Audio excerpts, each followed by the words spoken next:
வாழ்க வையகம், வாழ்க வையகம், வாழ்க வளமுடன். குரு வாழ்க, குருவே துணை. இன்னைக்கு கற்பு நெறி அப்படிங்கிறது ஏன் அவசியம் அப்படிங்கிறத பற்றி சுவாமிஜி அவர்கள்கிட்ட ஃபாரினில் பலமுறை கேள்விகள் கேட்கப்பட்டிருக்கு. அப்போ சுவாமிஜி அளித்த பதிலை தான் நம்ம இப்போ படிக்க போகிறோம். சற்புத்திரன் போல் ஆண் அலைய சமூகத்தால் தூற்றப்படுபவள் பெண்ணே அப்படிங்கிற தலைப்பில் சுவாமிஜி அவர்கள் கொடுத்திருக்கக்கூடிய விளக்கத்தை தான் நம்ம இப்போ பார்க்க போகிறோம். பாலுறவின் பின் விளைவுகள் என்னென்ன, ஏன் ஒருவனுக்கு ஒருத்திங்கிற ஒரு நெறிமுறை இந்திய நாட்டில் வலியுறுத்தப்பட்டு வந்திருக்கிறது அப்படிங்கிற மாதிரியான விஷயங்களுக்கு சுவாமிஜி அவர்கள் ரொம்ப அழகாக விஞ்ஞானபூர்வமாக விளக்கங்கள் கொடுக்கிறார். சற்புத்திரன் போல் ஆண் அலைய சமூகத்தால் தூற்றப்படுபவள் பெண்ணே. அருட்தந்தை அவர்கள் பல இடங்களிலே பால் உறவை பற்றி என்னிடம் பல கேள்விகளை கேட்டிருக்கின்றார்கள். அமெரிக்காவில் ஒரு பெண் என்னிடம் கேட்ட கேள்வி, ஐயா, ஆண் பெண் உறவை பொறுத்த மட்டில் எங்கள் நாட்டுடன் ஒப்பிட்டு பார்த்தால் உங்கள் நாட்டில் கற்பு என்ற பெயரிலே கடுமை காட்டப்படுகிறதே, பெண் இனத்திற்கு கொடுமை இழைக்கப்படுகிறதே, இது பற்றி நீங்கள் என்ன சொல்கின்றீர்கள் என்று கேட்டாள். ஒரு பெண் விரும்பினால் யாருடனும் ஏன் தொடர்பு வைத்துக்கொள்ள கூடாது? அதற்கு என்ன கட்டுப்பாடு? அந்த கட்டுப்பாட்டிற்கு அவசியம் என்ன என்றும் கேட்டாள். நான் சொன்னேன், அத்தகைய கட்டுப்பாடு உடல் நலத்திற்காக வேண்டும். அது மட்டுமல்லாது சமுதாயத்தில் ஒரு பொறுப்புணர்ச்சி தேவை. உடல் நலத்தை எடுத்துக்கொண்டோமானால் ஒரு ஆணினுடைய விந்து கருப்பையிலே சேர்ந்தால் அதை தன்வயப்படுத்திக் கொள்வதற்கு குறிப்பிட்ட சில நாட்கள் வேண்டும். அது சரியான முறையிலே பிடித்து கொள்வதற்கு முன்னதாக வேறொரு வகையான விந்து அதே இடத்திலே விழுமையானால் இரத்தத்தில் குரூப் வேறுபடுதல் போல விந்துவிலேயும் உண்டு. அது வந்து சேரும் போதே கிருமிகளாக மாறும். அவ்வாறு கிருமிகளாக மாறுகின்ற போது அது ரணங்களை ஏற்படுத்தலாம் அல்லது பால் சம்பந்தப்பட்ட நோய் கிருமிகளை உண்டு பண்ணி அந்த பெண்ணிற்கு முதலிலே துன்பம் வரலாம். அந்த பெண்ணுடன் மீண்டும் யார் யார் உறவு வைத்துக் கொள்கின்றார்களோ அவர்களுக்கெல்லாம் அந்த நோய் தொடரும். அது மட்டுமல்ல, அத்தகைய வைரஸ் ஏற்பட்டு பற்றி கொண்டால் எக்ஸிமா என்ற சரும நோய் வருகின்றது பாருங்கள் வெளியிலே. இந்நேரமும் நமைச்சல் எடுத்துக்கொண்டே இருக்குமே, அதே போன்ற நமைச்சல் கருப்பையிலே ஏற்பட்டு விடுமேயானால் ஒரு நாள் கூட உடலுறவு இன்றி அந்த பெண்ணினால் உறங்க முடியாது. அப்போது எந்நேரமும் அதில் லயிப்பதற்கு மானத்தை விட்டு அதில் ஈடுபடும் அளவிற்கு அவளுடைய வாழ்க்கை வந்துவிடும். அப்படி அதிகமாக அனுபவிக்க அவள் உறங்க முடியாது. அப்போது எந்நேரமும் அதில் லயிப்பதற்கு மானத்தை விட்டு அதில் ஈடுபடும் அளவிற்கு அவளுடைய வாழ்க்கை வந்துவிடும்.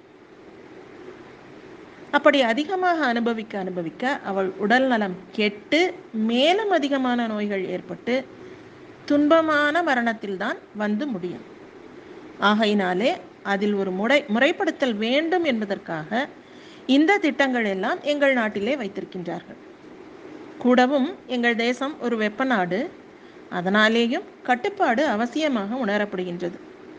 அது மட்டுமல்லாது பொருளாதார ரீதியிலே ஒரு குழந்தை எனக்குத்தான் பிறந்தது என்று ஆணுக்கு இருக்க வேண்டும்.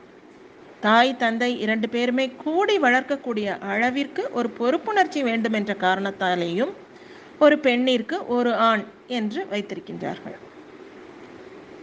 அந்த பெண்மணி தொடர்ந்து கேட்டாள், அது சரி, ஆனால் திருமணத்திற்கு முன்னர் கூட பழகுவது ப்ரீ மேரிட்டல் செக்ஸ் ஏன் தடுக்கப்படுகிறது? நான் விளக்கினேன்.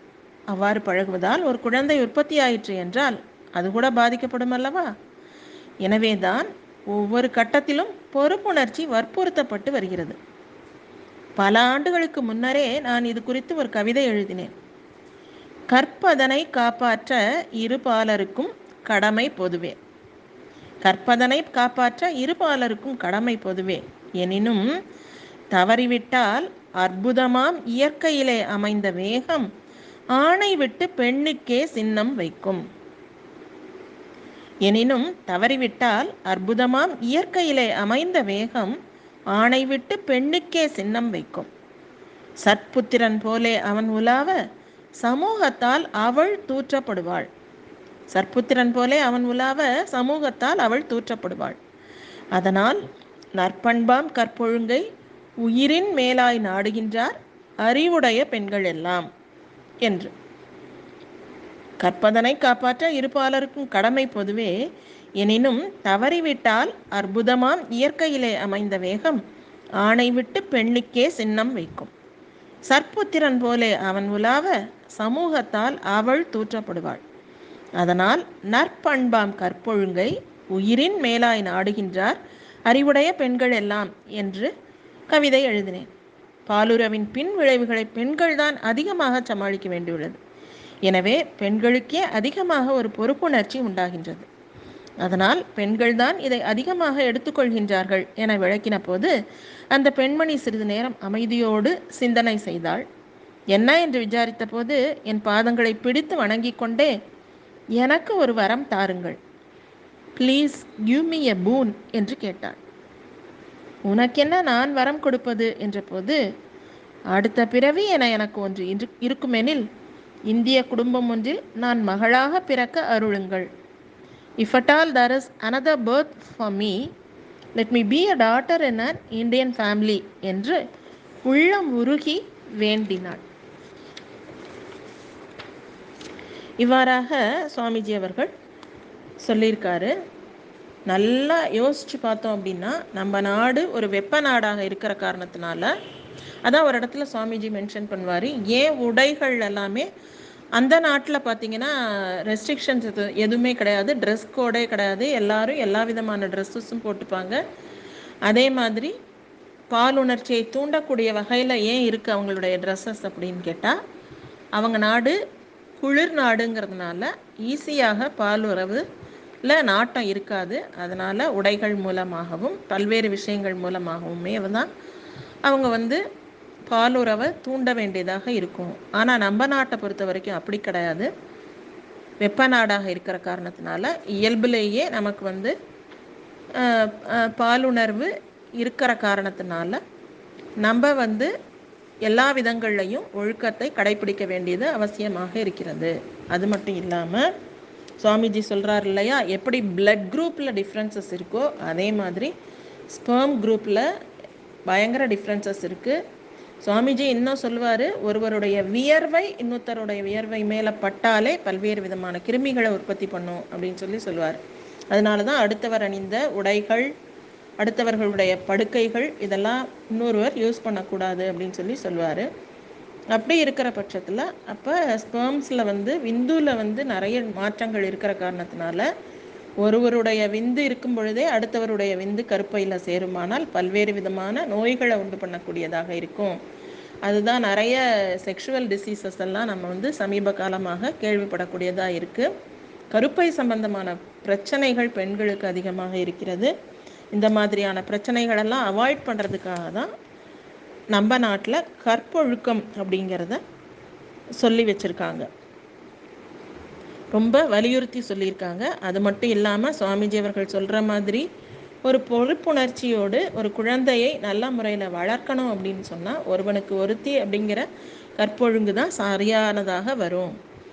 மேற்கொண்டு பெண்களுக்கு தான் இந்த ப்ரெக்னன்சி அப்படிங்கிற ஒரு விஷயம் இருக்கிற காரணத்தினால திரும்ப திரும்ப அந்த ஒன்று முறைகெட்டு பாலுறவு கொள்ளும் பொழுது, அபார்ஷன் அந்த மாதிரியான விஷயங்கள் பண்ணும் பொழுது ரொம்ப உடம்பு வீக்காகும்.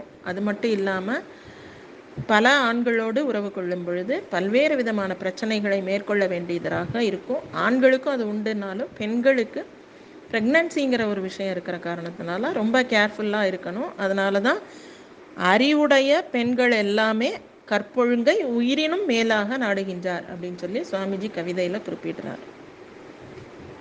வாழ்க வையகம், வாழ்க வையகம், வாழ்க வளமுடன். குரு வாழ்க, குருவே துணை.